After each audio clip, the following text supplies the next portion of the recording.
someone told me that when you go on a road trip, you have a road trip snack that you really like. It's vitamin water. That's exactly with no sugar. Oh, you found one with 0 sugar. Okay. Amazing. Well, can I just tell you, Patricia, that this was no easy task. I know. And I think I got the last one in the city. I love this. It gives me such energy, and this is my favorite snack or drink or whatever. That is so nice. Thank you. Oh, you're welcome. And, you know, when my guests come on and I give them a road trip snack, they usually crack it open, they share it with me, and I thought, okay, well, I'm not going to ask the privacy commissioner to let me share her bottle of vitamin water. That might be a little weird, right? I mean, like, you wouldn't want to share the bottle with me, right? You have a straw? No, I don't. But I didn't want you to drink vitamin water by yourself. So, if you don't mind helping me out here, just hold this bottle of water for me.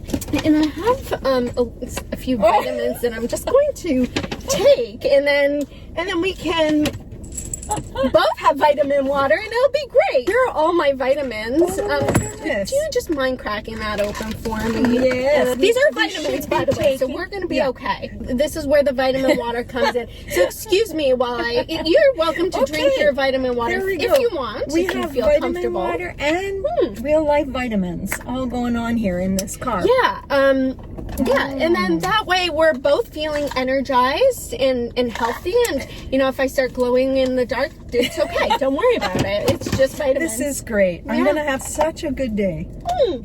I just have, I think, 5 more to go. So that should be enough. Ever wonder what it's like to sit shotgun with a privacy regulator? Well, buckle up and wish me good luck, because I'm about to find out. I see one right there. Let's go get her.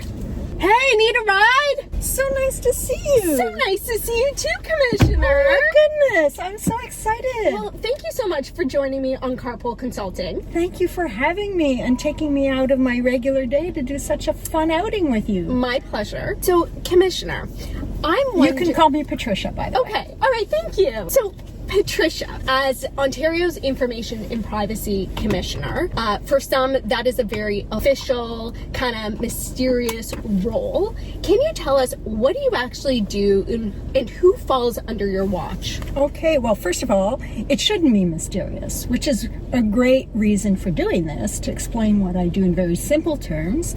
And generally, I am an officer of the legislature. That means I don't report to the government. I, along with other officers, oversee government and other public institutions, health sector, etc., in respect of their access to information obligations, to make available information to the public, to the media, on matters of public interest, and also on their privacy obligations to ensure that they're collecting, using, and disclosing and safeguarding personal information of Ontarians. Okay, that's a really important role. Especially in this data-driven world. I'd love for you to tell us, what are some quirky, unexpected things that people may not know about you? Oh, that's a good question. One quirky thing is I have terrible sense of direction. You and I both. Oh my gosh. Don't ask me to take you anywhere, but I have an amazing quality of judging 3-dimensional sizes. So I'm amazing guesser at the right size Tupperware for leftovers. And I once told my staff about this, or so many people with the same hidden talent. Yeah. We're starting like a group. Patricia, you've had an incredible career. You are a lawyer, of course, including being a privacy commissioner. You were in health, you were in ethics, you're in AI. You've touched it all. If you were not in the privacy and legal space, what would you do? I've always wanted to be a jeweler. Oh. Yeah, to craft like original jewelry, not necessarily the most expensive or exquisite, but natural stones, and I've always admired jewelers. Hey, I do want to turn to Bill 194. Bill 194 has 2 parts. Yep. One part is about introducing a framework for future regulations on AI, cybersecurity, and digital technologies affecting youth and children. And then the second part is about modernizing the provincial public sector law. Right. We FIPPA. call it FIPPA. As you said, it amends FIPPA for provincial institutions, but unfortunately did not amend the municipal equivalent of MFIPPA. So municipal institutions are not covered by this yet. I say yet because it's my continuing hope that the same provisions in Bill 194 will eventually make their way into MFIPPA as well. Can I ask you a question just before you move on?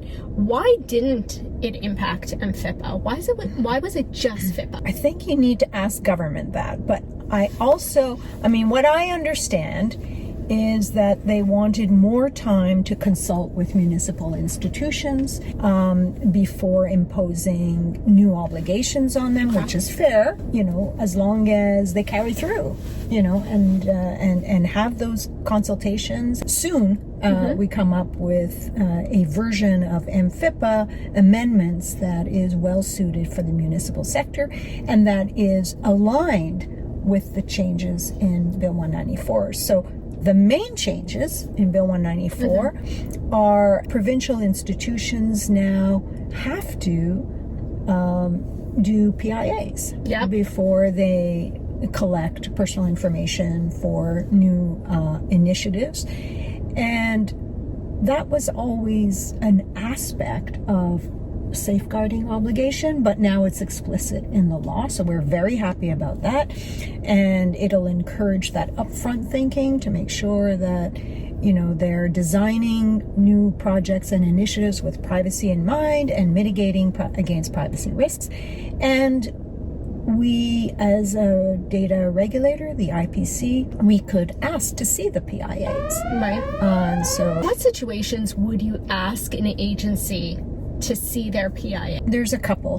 One is if something goes wrong. Then we get a complaint, or there's a breach, or we might want to see the PIA and what was the conceptual thinking that led up to such and such a design, and has the institution really thought through and done the due diligence. So that's one. Another is institutions sometimes come to us and ask us for advice. We have an advisory function as well, and they may want to set a new precedent setting initiative and come to us for some advice on how they can do it in a privacy protective way. In those situations, we'll say, well, show us your PIA, your thinking so far, and we'll give you comments. Would you do that in every situation? So anytime someone comes to you with a PIA? No. That's a lot of work. That's a lot of work. And and a lot of free work. Because you consult on that, so you know how many there are. No, we really focus on initiatives that are novel, that are precedent setting, that are high risk, and that we can invest our time and our resources in order to set hopefully a positive path for others to follow. Part of Schedule 2 that was just July enforced July 1st was the mandatory breach reporting. We see it under PIPEDA. I think that the bill borrowed the real risk of significant harm threshold from PIPEDA, used it in Bill 194. So what are your expectations of agencies reporting to your office now? On July 1st, my great team has put up on our website a landing page on everything people need to know about Bill 194 that explains the changes, including PIAs and breach notification, and our expectations on how to notify when and how to notify our office in the event of breaches. We've updated all of our previous breach guidance, so it's all up there, and so it's important and timely, and I'm happy about it because sometimes, institutions would tell us about a breach, but kind of haltingly, or say, well, we're just telling you out of courtesy.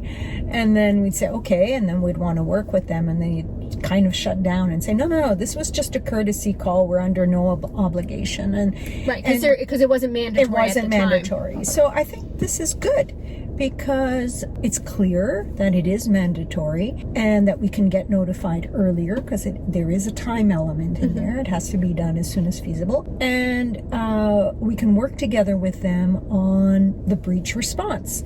Once it's reported to your office, what's the first thing that the agency can expect? First, we always encourage them to fill out a breach notification form. And that's important because it's a step-by-step process that gets them to really think through deliberately all the relevant facts in order for us to be able to assess the risks. Second, our team is very proficient on the list of follow-up questions. So we have a very well-used and trodden list of questions that we will follow up with and ask for more details on certain aspects. Answering those questions is, again, just one step further in fleshing out all the facts that we need to know in order to be able to assess. Is that follow-up list available for the public? Certainly the breach notification form has it all. Yeah. It's public. And the follow-up sometimes is what's not on the form. So it's customized in every case. A vast majority of breaches reported to our office, and even more so now with Bill 194, get resolved at what we call early resolution. You know, they work with the institution, as I said, to contain, investigate, notify, and remediate. And most cases, in vast majority, as I said, are resolved at that point. Sometimes there's like in every case, there's a closing letter. Sometimes we publish the closing letter because, you know, it's a good educational story for others. In cases where it doesn't go so well because there's not agreement to do XYZ, or we discover that there's a lot of remedial steps that need to be taken and that are going to take time, or we don't get agreement from the institution at first, then we'll open an investigation. And that's where we go much deeper in terms of, you know, seeking submissions, interviews, analyzing documents, systems, etc.